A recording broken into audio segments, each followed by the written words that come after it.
Welcome, today in front of me Oukitel OKT1 and I'll show you how to customize always on display feature on this device. So let's just unlock the device and let's just activate the Muviz Edge application. So here we have selected the stem right now. We just can select the another one, for example this. Just click here to apply it. We can change the backgrounds of this stem.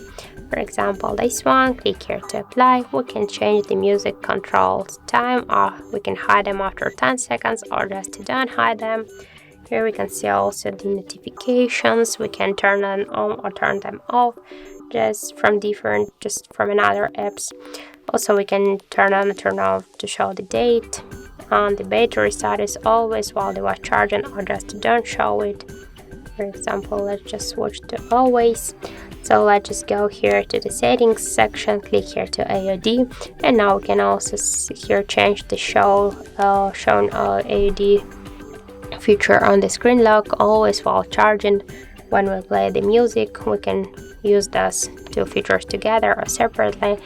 Also we can change the screen timeout from 1 minute just to never. We can increase the brightness level, and also we can close the AOD by double or single tap on the screen. And if you want we can turn on or turn off the schedule the start and the end time of the always on display feature. So that's it. That's how to customize AOD on our Oukitel tablet. Thank you for watching, and if you find this video helpful, don't forget to leave a like, comment and to subscribe our channel.